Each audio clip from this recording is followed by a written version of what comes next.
Olá pessoal, sejam bem-vindos a mais um vídeo de literatura aqui do canal Net de Data.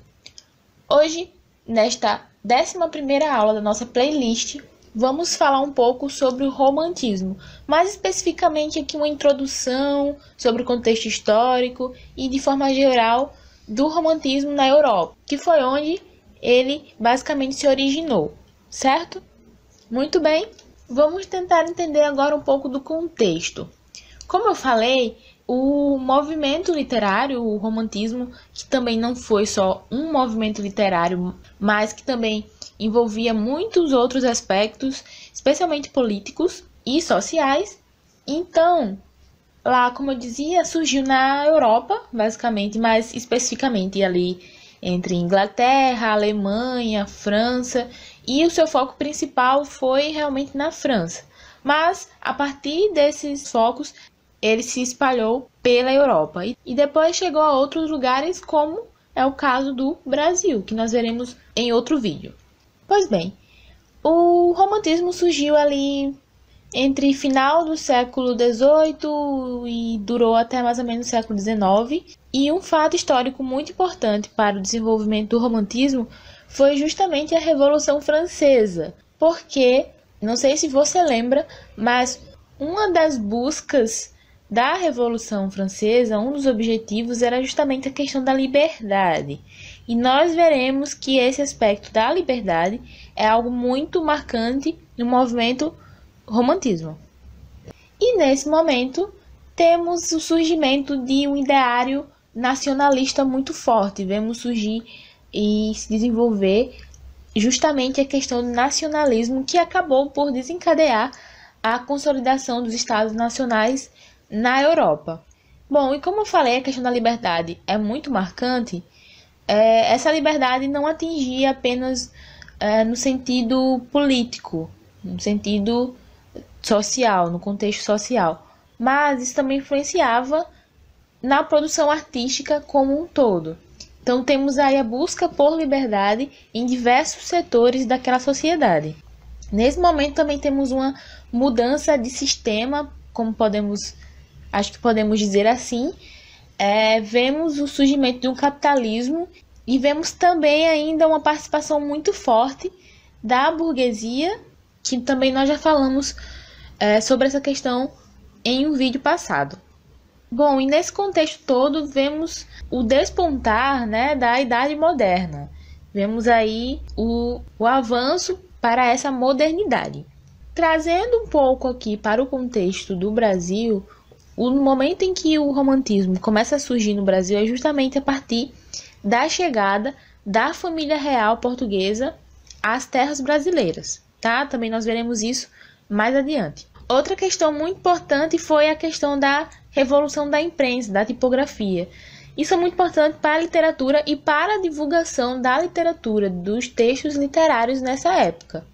Vemos uma produção muito forte da imprensa e das tipografias. Bem, seguindo adiante, vamos falar sobre alguns pontos em relação à origem do romance. Inicialmente, o romance tinha um significado mais voltado para a questão da língua vulgar e da língua popular, que era proveniente do latim. Então, havia uma literatura produzida nessa língua vulgar. Temos os romances de cavalaria, que influenciou bastante no ideário romântico, nas produções literárias do romantismo. E esses romances de cavalaria era justamente a literatura medieval, que falava sobre muitas aventuras de cavaleiros, como, por exemplo, o Rei Arthur e a Demanda do Santo Graal. Vemos essa influência desses romances de cavalaria medievais no romantismo. Agora, voltando um pouco para a Alemanha, que foi um dos países iniciais do romantismo, temos como grande marco do romantismo europeu a obra Os Sofrimentos do Jovem Werther, de Goethe. Alemão, é um nome um pouquinho difícil de pronunciar, mas a gente tenta. E é um romance epistolar, ou seja, ele se estrutura como se fosse cartas, O protagonista envia cartas para o seu amigo e assim se desenvolve a história. E por que essa obra é tão importante, é considerada um marco, porque ela reúne em si, assim, inicialmente, todo esse ideário do romantismo, todas essas características que o romantismo iria viver, iria presenciar de forma mais intensa. Ela trazia em si características essenciais do romantismo. E o próprio protagonista traz em si um homem extremamente romântico, no sentido da palavra, do movimento que nós estamos tratando aqui. E outra questão muito importante sobre a Alemanha é que houve um movimento chamado Tempestade e Ímpeto, e foi mais ou menos nessa época também que foi publicado o Sofrimento do Jovem Werther, e esse movimento era como se fosse uma prévia do romantismo, trazia alguns ideais que mais tarde o romantismo iria centralizar e apresentar de forma mais intensa. E esse movimento fazia justamente uma oposição ao classicismo. Vamos ver também essa questão mais adiante, nas características. Bom, já durante o século XVIII, que é quando o movimento romantismo começa a se desenvolver, a palavra romance ganha outro significado, né? Romantismo ganha outro significado, que é tudo aquilo que for relativo à fantasia, à imaginação, ao sonho, ao ideal, né? Nesse sentido, o romantismo começa realmente a ganhar forma. Bom, vamos ver agora algumas características do romantismo. Um ponto muito importante é a questão do subjetivismo e da individualidade. Subjetivismo sabemos que é essa questão contrária ao objetivo. Existe o que é um objetivo e existe o subjetivo, que é algo não tão bem definido e também não tão padronizado, digamos assim, não exato, né? E está justamente ligada à questão da individualidade, porque o indivíduo é um ser subjetivo, pelo menos nesse momento aqui do romantismo. Temos também a busca pela liberdade, como eu já falei, e essa liberdade se expande também para a literatura, se busca uma liberdade na escrita, e também temos uma intensidade muito forte, né? Assim como se apresenta o subjetivismo e a individualidade, vemos uma intensidade na expressão dos sentimentos e na expressão das emoções.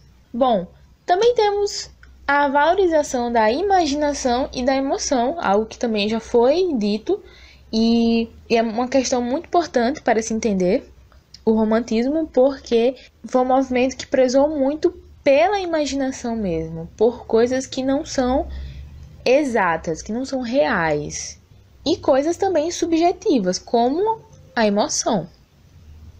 Temos o idealismo, a fantasia, como eu já falei, e o sentimento nacionalista que surge na arte literária, assim como surge também em todo o contexto histórico da época. Também temos o escapismo, que é essa coisa de fuga da realidade, né? Sair do real e para a imaginação, para o plano ideal, né? Também em algum momento do romantismo começamos a ver um certo pessimismo, angústia, a questão do desejo pela morte, né? Também vemos a idealização de um herói, que também chamamos de ideanismo. Nós veremos aqui isso muito forte no Brasil, a questão do índio como herói. E essa coisa toda está muito ligada ao fato de que o romantismo possuiu 3 fases. Então, em cada uma dessas fases, vamos ver preocupações diferentes, né? Teremos o momento do idealismo, da fantasia, outro momento mais de pessimismo, de angústia, e outra dessa coisa da idealização do herói, de uma poesia social. Veremos isso na 3ª fase do romantismo aqui no Brasil. Então, não pense que acabou por aqui, é só a introdução mesmo. Ainda vamos ver essas 3 fases de forma mais focada, certo? E também, como eu falei, o romantismo fazia certa oposição ao classicismo, porque o classicismo se preocupava muito com a questão das regras, com a questão da forma. Então, a literatura romântica já não vai se preocupar muito com essas coisas que o classicismo prezava. Então, não teremos mais essa coisa certinha e regrada que tínhamos no classicismo. Veremos justamente essa questão da liberdade. Os poetas, escritores buscavam se libertar desses padrões. E se libertar, claro, também do mundo real, buscando aí a fantasia, o idealismo. Ok? Prosseguindo, temos alguns autores importantes do romantismo. Os primeiros são da Europa e os últimos são brasileiros, né? Temos Victor Hugo, Walter Scott, Goethe, Almeida Garrett, que era português, José de Alencar, Gonçalves Dias e o Castro Alves foram autores brasileiros. Nós veremos em um próximo vídeo também, de forma mais aprofundada, as obras desses autores. Bom, como eu falei dos sofrimentos de jovem Werther como um marco, né, do romantismo na Europa, eu vou falar um pouco sobre essa obra para vocês. Basicamente, ela envolve 3 personagens centrais, né, que é o Werther, o seu amigo e a Carlota. O protagonista, que é o Werther, se comunica com seu amigo, né, através de cartas, e o romance se estrutura assim, falando justamente sobre a sua experiência depois de conhecer a Carlota, como ele conheceu. Só que existe um grande problema, porque o protagonista se apaixona por essa Carlota, mas ela é prometida a outro homem. Ou seja, esse romance não é possível e essa mulher é totalmente idealizada porque ela não está ao seu alcance, tá? Então aí uma característica também muito forte do romantismo é essa questão do amor impossível, da mulher idealizada, da mulher impossível também. Bem, sendo assim, vamos ler alguns trechos do livro, mas é muito importante que você procure esse livro, tente ler a obra completa, isso é muito importante. Tente identificar no livro alguns aspectos do romantismo, atente para essa questão do ideal, do subjetivismo, das emoções que foi falado há pouco tempo. Então, não se esqueça que você precisa ser um estudante, mas você também precisa ser um leitor. Aliás, você precisa ser um estudante e leitor. As duas coisas andam sempre juntas. Muito bem, temos um trecho que diz assim: assim prossigo eu, vacilante e o coração opresso, entre o céu e a terra com suas forças sempre ativas, e nada mais vejo senão um monstro que devora eternamente todas as coisas. Podemos perceber essa questão da individualidade, né? Ele fala sobre si mesmo no começo, assim prossigo eu, vacilante, também demonstrando aí as suas emoções, os seus sentimentos de forma bem concentrada, bem acentuada. No segundo trecho, ele diz: a vida humana não passa de um sonho. Temos aí a presença muito forte dessa questão da utopia, do sonho, da fantasia, de tudo que foge do mundo real, né? Ele compara aqui a vida real com o sonho. Então, o homem romântico fica aí nessa confusão entre o real e o imaginário. O terceiro trecho diz: o intenso sentimento do meu coração pela natureza, em seu esplendor, sentimento que tanto me deliciava, transformando em paraíso o mundo que me cerca, tornou-se para mim um tormento intolerável, um fantasma que me tortura e persegue. Já nesse trecho vemos ainda essa questão do subjetivismo, mas também a questão de um sentimento, só que dessa vez de forma mais marcante, um sentimento de angústia, né? Ele fala que algo que antes para ele era bom, que causava prazer, agora é um sentimento que tortura e que o persegue. Então temos aí um homem, um ser angustiado.